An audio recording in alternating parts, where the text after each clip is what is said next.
Hello everyone, स्वागत है आप सभी का हमारे इस यूट्यूब चैनल शिक्षा मंथन बाय विकास सर पर।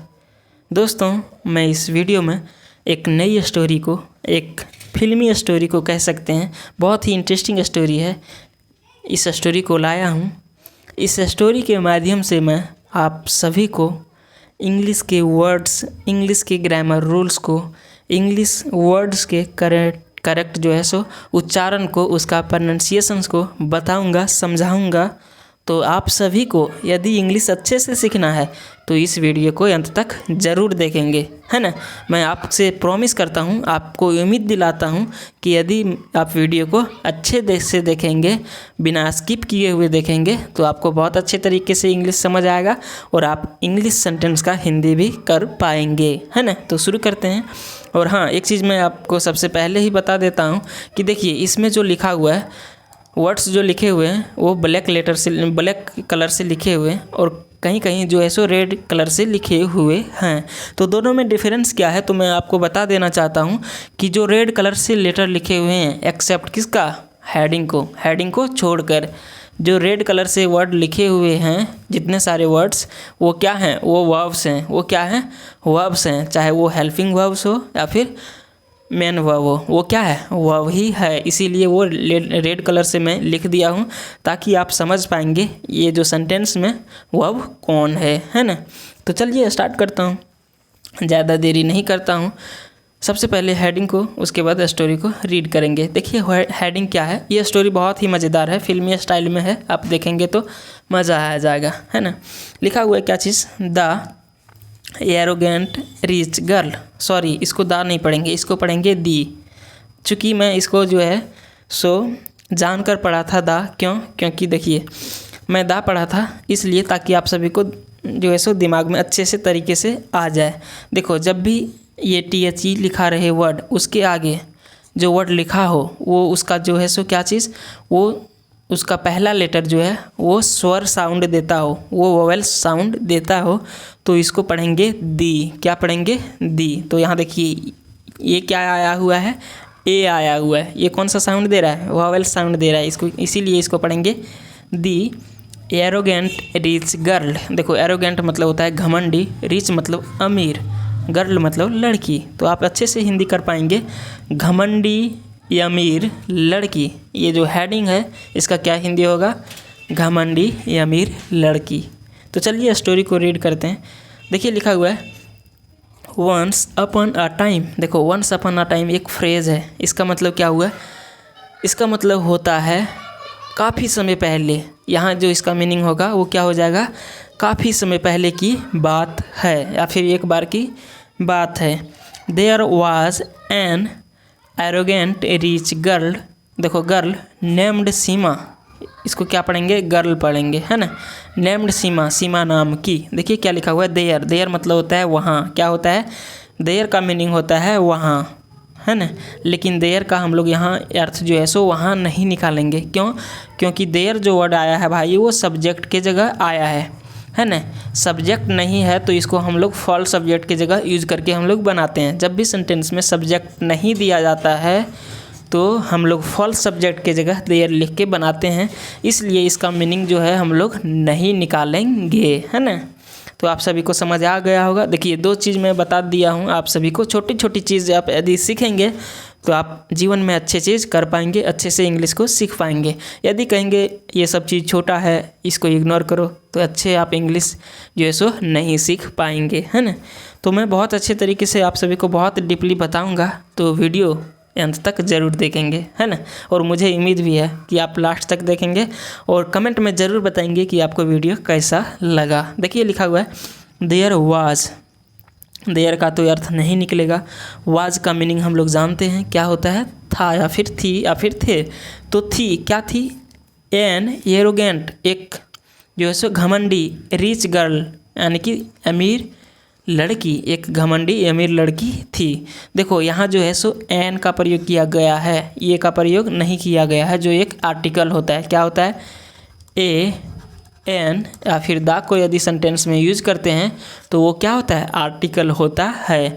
तो ये को कहाँ यूज करते हैं, देखो ये को यूज करते हैं यदि वो सिंगुलर हो, इसके आगे जो वर्ड है वो क्या है, सिंगुलर हो, है ना, नाउन वो वर्ड होता है ना, तो सिंगुलर हो। ये गर्ल के लिए आया है, एरोगेंट के लिए नहीं आया है। लेकिन हम लोग क्या लगाते हैं, साउंड जो है सो उसी वर्ड के सामने वाले के अनुसार लगाते हैं। ये जो ये अंदा लगाते हैं वो उसी वर्ड के सामने, बहुत गहरी चीज़ है, बहुत गहरी बात है। आप अच्छे से सीखेंगे तो समझ पाएंगे। ये जो आर्टिकल आया है वो किसके लिए आया है, तो वो भाई गर्ल के लिए आया है, वो एरोगेंट के लिए नहीं आया है।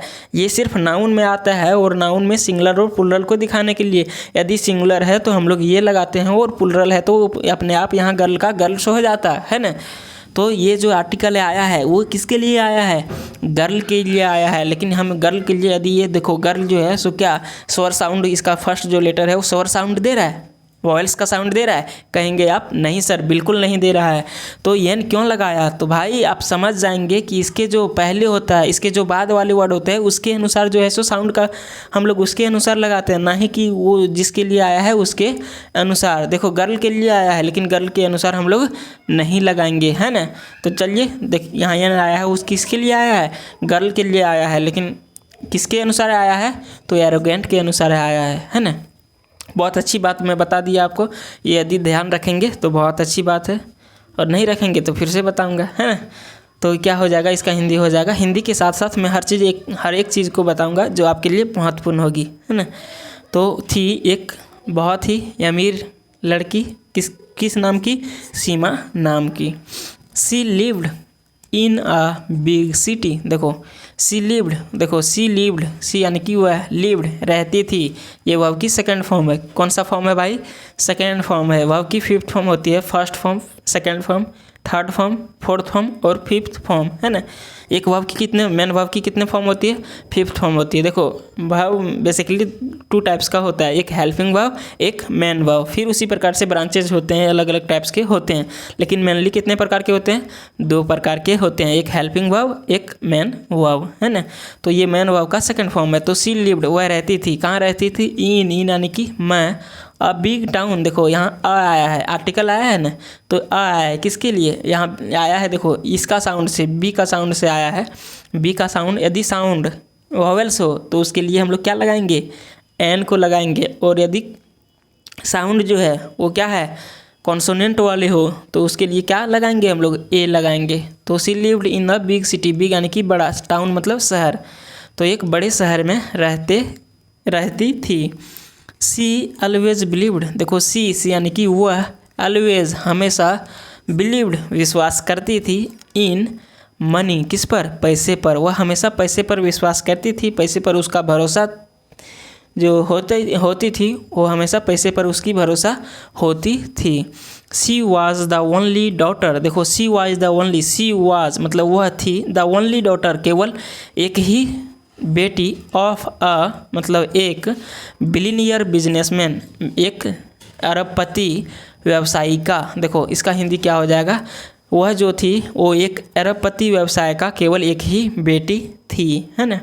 एंड और हैड नेवर, और हैड नेवर का मतलब हो जाएगा क्या चीज़, had never known a life without luxurious. देखो हैड नेवर, इसका मतलब क्या हो जाएगा, हैड नेवर नॉन, नो मतलब होता है जानना, नॉन जो है वर्ब की थर्ड फॉर्म है। तो हैड नेवर नॉन मतलब वह कभी भी जान नहीं पाई थी। देखो नेवर मतलब होता है कभी नहीं, तो क्या हो जाएगा, हैड नेवर मतलब कभी नहीं, नॉन मतलब जान पाई थी, अ लाइफ मतलब एक जीवन को, एक जो है सो जीवन को, विदाउट लग्जरी, किसके जीवन को, लग्जरी के जीवन के बिना। देखो विदाउट मतलब के बिना, तो लग्जरी के बिना जीवन को कभी भी वह जान नहीं पाई थी। लग्जरी क्या होता है भाई, तो लग्जरी मतलब होता है, लग्जरी का मतलब होता है, देखिए लग्जरी का मतलब होता है जो भी व्यक्ति महंगे कार को, महंगे घर को, हर चीज़ महंगे चीज़ को यूज करते हैं उसका लाइफ होता है लग्जरियस लाइफ। उसका क्या लाइफ होता है, लग्जरियस लाइफ। तो अमीर लोगों की लाइफ क्या होते हैं, लग्जरियस होते हैं। तो यही कहा गया है कि इस लड़की का जो लाइफ था वो कभी भी लग्जरियस के बिना नहीं जिया हुआ था, है ना। अब एक नेक्स्ट देखते हैं, नेक्स्ट क्या सेंटेंस लिखा हुआ है। तो नेक्स्ट सेंटेंस लिखा हुआ है, देखेंगे आप, देखिए वंस अपॉन अ टाइम मतलब काफ़ी समय पहले, अ पुअर बॉय मतलब एक गरीब लड़का या फिर एक बेचारा लड़का, फेल यानी कि देखो फॉल मतलब होता है गिरना, फॉल एक वर्ड होता है, इसका मतलब क्या होता है गिरना। फेल जो है सो उसकी सेकंड फॉर्म है। कौन सा फॉर्म है? फेल जो होती है उसकी सेकंड फॉर्म होती है फेल, है ना। तो एक गरीब लड़का गिरा इन लव मतलब प्यार में, विथ हर मतलब उसके साथ, या फिर उसके प्यार में एक लड़का गिरा, उससे प्यार करने लगा। देखो द लव्ड, लेकिन सॉरी देखो यहाँ द लव्ड नहीं होगा। सबसे पहले सेंटेंस में सब्जेक्ट आता है तो सब्जेक्ट द नहीं हो सकता है। सब्जेक्ट जो हो सकता है या तो वो नाउन हो सकता है, क्या हो सकता है, या तो वो नाउन हो सकता है या तो फिर वो प्रोनाउन हो सकता है। दो ही चीज़ सब्जेक्ट की जगह हो सकती है। देखिए द लव्ड, देखो द लव्ड नहीं होगा, यहाँ छूट गया, द बॉय यहाँ होगा, क्या होगा, द बॉय लव्ड। देखो लड़का प्यार करता था, हर मतलब उससे, सो मच मतलब बहुत ज़्यादा, वह जो लड़का था वो उससे बहुत ज़्यादा प्यार करता था। सो यानी कि इसलिए, वन डे एक दिन, ही प्रपोज्ड टू हर। देखो प्रपोज्ड जो वर्ब है इसके बाद टू जो है सो हमेशा प्रीपोजिशन आता है। तो प्रपोज मतलब क्या होता है? प्रपोज मतलब होता है प्रस्ताव रखना। प्रस्ताव रखना का मतलब समझ रहे होंगे। तो चलिए प्रस्ताव को हम लोग नॉर्मल भाषा में सीखते हैं। देखिए प्रस्ताव क्या होता है? कोई भी चीज़ को पूछना, जैसे प्रस्ताव मतलब दूसरे को पूछना। जैसे इसी के थ्रू से मैं ले लेता हूँ एग्जाम्पल, प्रपोज। देखो इस लड़का ने इससे क्या पूछा होगा कि मैं तुमसे क्या करना चाहता हूँ, शादी करना चाहता हूँ, तुमसे प्यार करता हूँ, यही प्रस्ताव रखा होगा। तो वही होता है प्रस्ताव। ही प्रपोज्ड, देखो ही प्रपोज टू हर, देखो ही प्रपोज, उसने प्रस्ताव रखा, टू हर उसके साथ या फिर उससे, उसको कहा होगा कि तुम जो है सो मुझसे शादी करोगे। बट लेकिन the girl rejected his love. देखो बट लेकिन द गर्ल लड़की ने रिजेक्टेड, देखो रिजेक्ट मतलब क्या होता है? इनकार कर देना या फिर ठुकरा देना।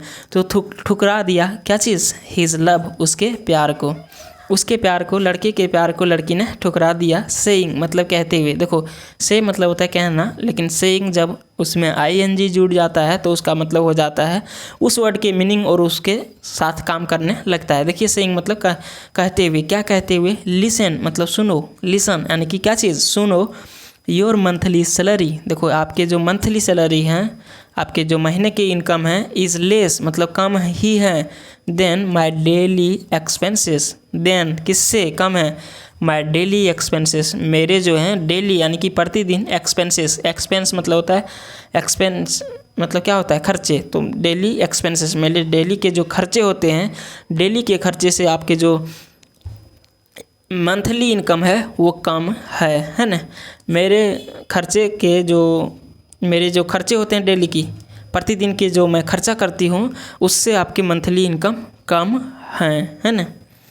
How can I live with you, देखो how can I live with you, देखो लिव मतलब होता है रहना। जो हाउ आया है, यदि इंट्रोगेटिव सेंटेंस होता है तो WH वर्ड पहले आते हैं, उसके बाद एक्जुलेटिव वर्ब, उसके बाद सब्जेक्ट, उसके बाद मेन वर्ब। तो हाउ कैन आई लिव, कैसे मैं रह सकती हूँ, विथ यू आपके साथ, मैं आपके साथ कैसे रह सकती हूँ। क्यों? क्योंकि मैं जो हूँ, जितना तुम्हारा एक महीना का इनकम है उतना मैं एक दिन में खर्चा करता हूँ, है ना। उससे ज़्यादा मैं एक दिन में खर्चा करता हूँ, तो आपके साथ मैं कैसे रह सकती हूँ। How could you even think of coming to me and asking me. देखिए बहुत अच्छी सेंटेंस लिखा हुआ है। How can you even think, even मतलब यहाँ जो हो जाएगा वो हो जाएगा भी।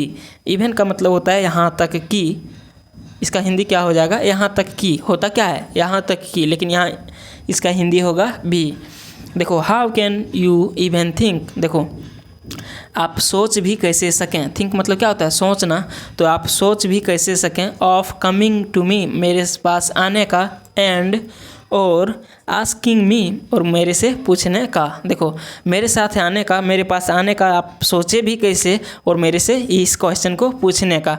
आपको अपने से ही पता चल जाना चाहिए कि मैं जो हूँ सो इसके लेवल का नहीं हूँ। देखिए इसके आगे क्या बोला उसने, बोली I can never ever love you. देखो आई कैन नेवर, नेवर मतलब कभी नहीं, I can never ever love मैं कभी नहीं कर सकती हूँ, लव यानी कि प्यार, यू मतलब आपसे, मैं आपसे कभी भी प्यार नहीं कर सकती हूँ। किसने बोली?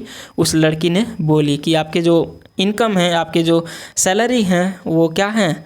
मेरे डेली के खर्चे से भी कम है। मंथली इनकम आपका एक महीने में, मैं जितना एक दिन में खर्चा करता हूँ उससे कम आप एक महीने में कमाते हैं। देखो फॉरगेट अबाउट मी, देखो फॉरगेट यानी कि भूल जाओ, अबाउट मी मेरे बारे में, एंड यानी कि और, गो टू फाइंड, गो मतलब चले जाओ, टू फाइंड मतलब ढूंढने के लिए, किसके लिए चले जाओ, ढूंढने के लिए, समवन ऑफ योर लेवल मतलब किसी का, समवन मतलब क्या हो जाएगा, किसी को, ऑफ यानी कि को, योर लेवल अपने लेवल का, किसी को अपने लेवल का खोजने तुम ढूंढने चले जाओ, किसके लिए, टू गेट इंगेज सगाई के लिए, गेट इंगेज, देखो गेट इंगेज, इंगेज मतलब क्या होता है, सगाई होता है, तो सगाई करने के लिए किसी दूसरे को खोजने के लिए चले जाओ, मेरे बारे में भूल जा और किसी दूसरे को खोजो, है ना। इवन आफ्टर, देखो इवन आफ्टर का मतलब क्या होता है, इवन आफ्टर मतलब होता है के बाद, इवन आफ्टर मतलब इसके बाद भी, इसके बाद भी, हीयरिंग द गर्ल्स थॉट्स, देखो क्या लिखा हुआ है, हीयरिंग, देखो हीयर मतलब होता है सुनना, तो सुनकर, क्या सुनकर, द गर्ल्स थॉट्स, देखो गर्ल्स अपॉस्ट्रोफ ऐसा आया हुआ है, इसका मतलब क्या होता है, इसका मतलब होगा लड़की, लड़की की, देखो अपॉस्ट्रोफ एस का मतलब क्या होता है, देखिए यहाँ गर्ल्स लिखा हुआ है और मैं लिखता हूँ गर्ल्स, आप ध्यान से देखेंगे, देखो ये गर्ल्स और ये गर्ल्स में बहुत आसमान ज़मीन की फ़र्क है, आप कैसे जानेंगे, देखिए जब भी अपॉस्ट्रोफ एस लगा होता है इसका मतलब होता है लड़की की, है ना, और इस प्रकार से लिखा होगा तो उसका मीनिंग हो जाएगा लड़कियों, क्या हो जाएगा मीनिंग, लड़कियां या फिर लड़कियों, है ना, लड़कियां, समझ पा रहे होंगे। तो लड़की की थॉट्स, देखो इसके बाद भी लड़की की थॉट्स को सुनकर, लड़की के विचार को सुनकर, सुनने के बाद भी, ही स्टिल लव्ड, देखो हर, देखो ही स्टिल मतलब अभी भी, स्टिल मतलब क्या होता है, अभी भी, तो ही स्टिल लव्ड, वह अभी भी प्यार करता था, हर यानी कि उससे, किससे, उस लड़की से, है ना। नेक्स्ट देख लेते हैं अब थोड़ा सा ऊपर करके,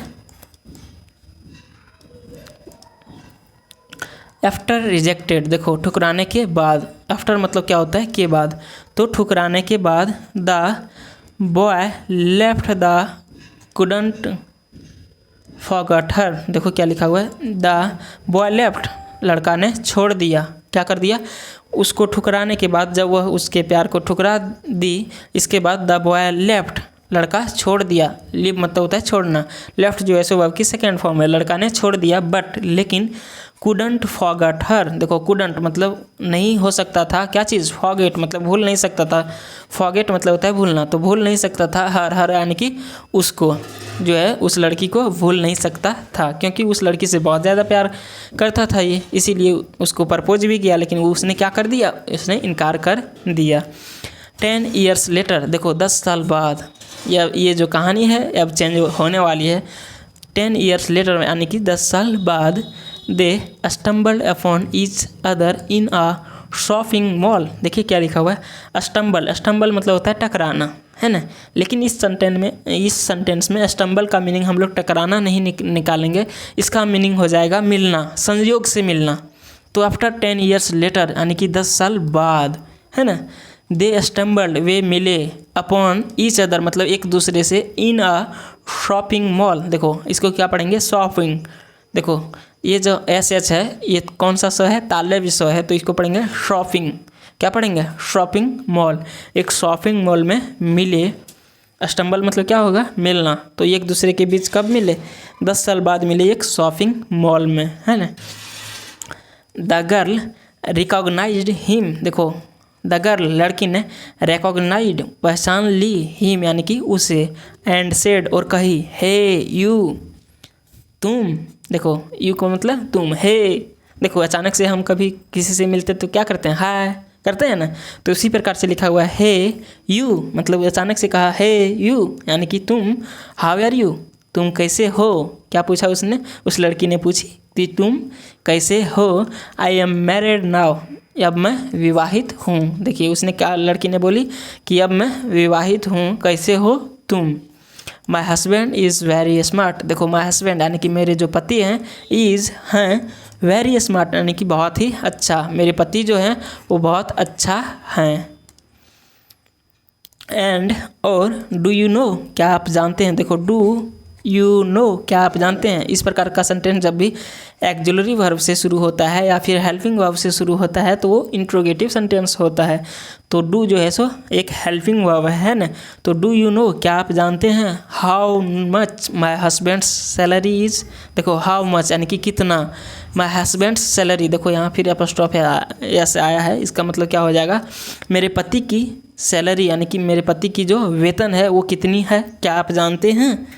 यह चीज़ उस लड़की ने बोली।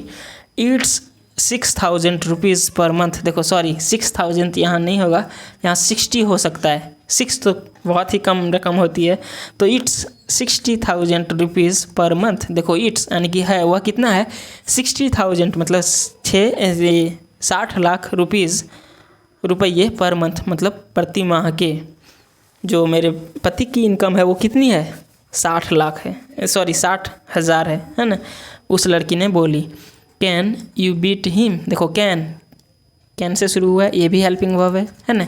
तो कैन यू बीट हिम, क्या उसे आप क्या कर सकते हैं, पीछा कर सकते हैं, उसका पीछा कर सकते हैं, उसे पराजित कर सकते हैं। इसका कहने मतलब है कि मेरे जो पति हैं वो महीने में 60,000 कमाते हैं, क्या आप उसको पीछा कर सकते हैं, आप उतना कमाते हैं, उस रकम से ज़्यादा आप कमा पाएंगे, है ना। उस लड़की ने बोली द बॉयज़ आइज। देखो लड़के की आँख, बॉयज़ क्या है, बॉयज़ है। तो लड़के की आँख फिल्डेड मतलब भर गई, विथ टीयर्स किससे, आंसुओं से, ऑन हीरिंग मतलब सुनने पर, दोज वर्ड्स मतलब वे सब शब्दों को, वे सब जो शब्द थे उस शब्दों को सुनने से उसके जो सुनने पर उसके जो आईज थे वो आँखों ये आंसुओं से भर गए। From the same person. देखो से, फ्रॉम यानी कि से, द सेम पर्सन मतलब उसी पर्सन से, वे सब वर्ड सुनने से, फिर से दोबारा सुनने से उसके आंखों क्या हुए, भर गए, है ना, भर आए। नेक्स्ट देखते हैं, देखिए लिखा हुआ अ फ्यू सेकेंड लेटर। देखो अ फ्यू सेकेंड लेटर इसका मतलब क्या हो जाएगा, कुछ समय बाद। अ फ्यू सेकेंड लेटर्स यानी कि कुछ क्षण बाद। Her husband arrived. देखो हर हस्बैंड यानी कि उसके पति, अराइव्ड मतलब पहुँचे, अराइव मतलब क्या होता है, पहुँचना। तो कुछ समय बाद उसके पति पहुँचे। Before the could. देखो फिर यहाँ मिसप्रिंट हुआ है, यहाँ क्या हो जाएगा, गर्ल, यहाँ क्या होगा, गर्ल, यहाँ हो जाएगा गर्ल। तो आप इसको देख लेंगे। देखिए before the girls could say a word. देखो इसका मतलब क्या हुआ, इसका मतलब हुआ before the girls could say a word. देखो बिना कुछ कहे, एक भी वर्ड उसके बाद बिना कुछ कहे। One seeing the person. देखो वन सीइंग मतलब देखने पर, द पर्सन उस लोग को, किस लोग को, वह लोग को, वह अपने पति को देखने पर एक भी वर्ड कह नहीं सका, है ना। Her husband said. देखो उसके पति ने कहा, क्या कहा, यू आर हेयर, आप यहाँ हो। उसके पति ने क्या कहा, आप यहाँ हो। You have met my wife. देखो आप मेरे पत्नी से मिल चुके हैं। ये जो हैव आया है, देखो हैव जो है सो हेल्पिंग वर्ब है, उसके बाद वर्ब की थर्ड फॉर्म है। इस प्रकार का सेंटेंस यदि आपके पास आता है तो आप ये जो कहेंगे वो कौन सा सेंटेंस हो जाएगा, ये प्रेजेंट परफेक्ट टेंस में हो जाएगा। तो देखिए उस जो लड़का था उस लड़का ने अपने जो ये बॉस था उसको कहा कि देखो यू आर हेयर, आप यहाँ हैं। You have met my wife, आप मेरे पत्नी से मिल चुके हैं, है ना। उस लड़की के पति ने बोला, देखिए क्या बोला उसके आगे, the husband said looking at his. देखो इसको थोड़ा सा और फिर कर लेते हैं। देखिए क्या लिखा हुआ, the husband said of looking at his wife. देखो फिर अवर उसके पति ने बोला, फिर वो क्या बोला, उसके पति ने बोला किसकी ओर देखकर, अपने पत्नी की ओर देखकर, दिस इज़ माई बॉस। देखो यह मेरे बॉस हैं। आई एम वन, मैं एक हूँ, of those working for his $100 million project. क्या लिखा हुआ है देखिए, उस लड़के ने बोला अपने पत्नी की ओर देखकर, दिस इज़ माई बॉस। देखो यह जो है वो क्या है, ये मेरे बॉस हैं। यह नहीं होगा, यदि हम रिस्पेक्ट देंगे तो दिस का मतलब यहाँ ये होंगे, ये मेरे बॉस हैं। आई एम वन, मैं एक हूँ, ऑफ दोज वर्किंग फॉर देखो वर्किंग, दोज वर्किंग मतलब वे सब काम करने वालों में से फॉर हीज $100 $1,000,000 मिलियन प्रोजेक्ट, मतलब जो $100 मिलियन का जो प्रोजेक्ट बन रहा है उसमें जितने भी लोग काम कर रहे हैं उस काम करने वाले लोग में से मैं एक हूँ, है ना।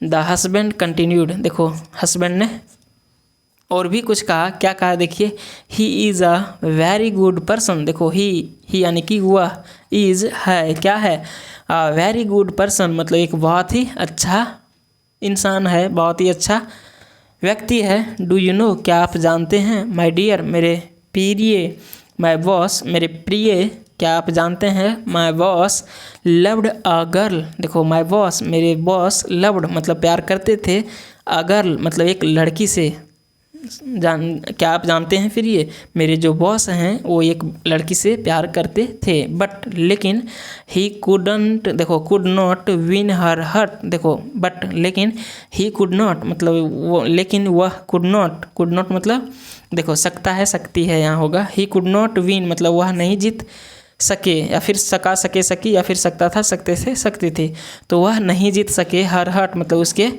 दिल को नहीं जीत सके। मेरे जो ये बॉस हैं वो एक लड़की से प्यार करते थे लेकिन वह जो है सो उसके दिल नहीं जीत सके, है ना।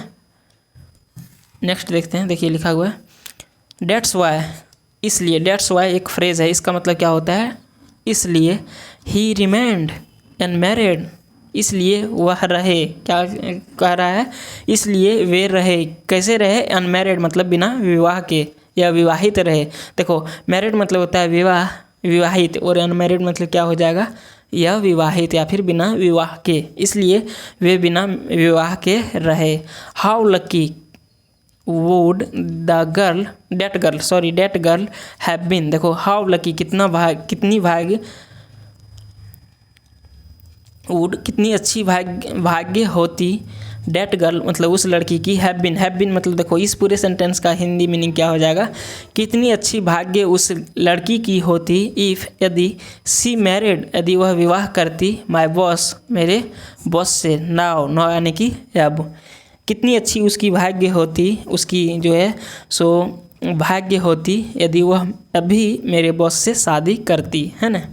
नेक्स्ट लिखा हुआ है देखिए नाउ अ डेज मतलब क्या हो जाएगा, अब के दिन, अभी के दिन, who would love someone so much, देखो हु वुड लव कौन प्यार करता, समवन मतलब इतना, देखो समवन मतलब किसी से, समवन मतलब क्या हो जाएगा किसी से, सो मच मतलब हो जाएगा इतना। देखो यहाँ क्या लिखा हुआ है, नाउ अ डेज मतलब अब के दिन, हु वुड लव कौन प्यार करता, समवन मतलब किसी से, सो मच मतलब इतना, अभी के दिन में कौन इतना प्यार करता है।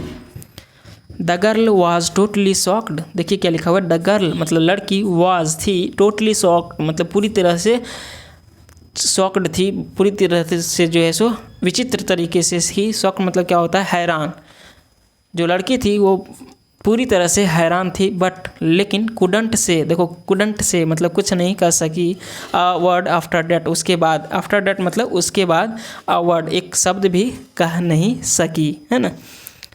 इसी ने, यही लड़की थी जिसने उस लड़के का जो प्यार था उसको ठुकराया था, और उसको पता चला कि मेरे जो पति हैं वो इसी लड़के के नौकर हैं, और इसी ने मेरे पति को सैलरी देती है ना, देती है नहीं, इसी ने मेरे पति को सैलरी देते हैं, है ना। उसको जब पता चला तो वह जो है सो हैरान हो गई, वह दंग हो गई, और उसने एक शब्द भी नहीं बोल सकी, है ना।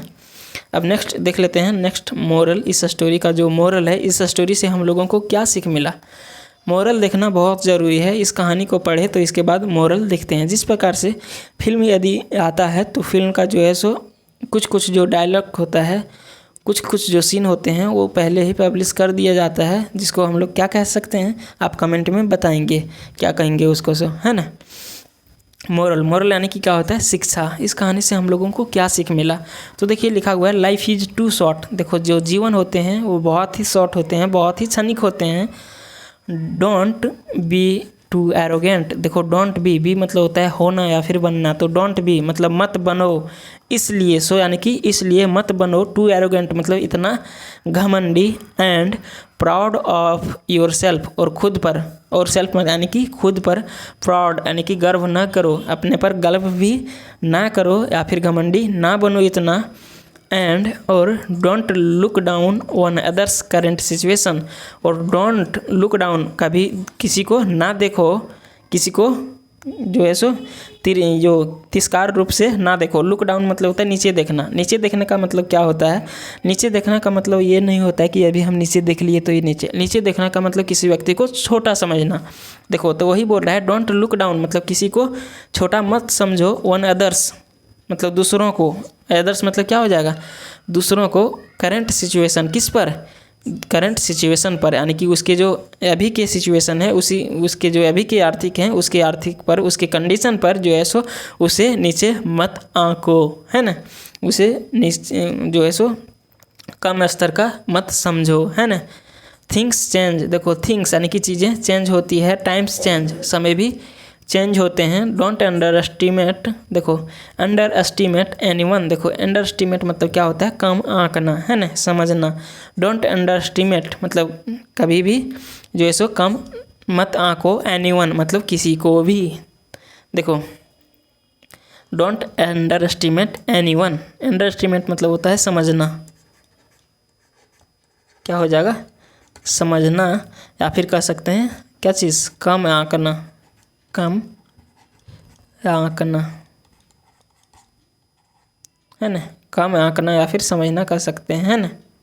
तो किसी को कम मत आंको या फिर किसी को कम मत समझो, क्योंकि जो है उसके करंट सिचुएशन से वो अभी नीचे दिख रहा होगा लेकिन एक्चुअल में वे नीचे नहीं होते हैं।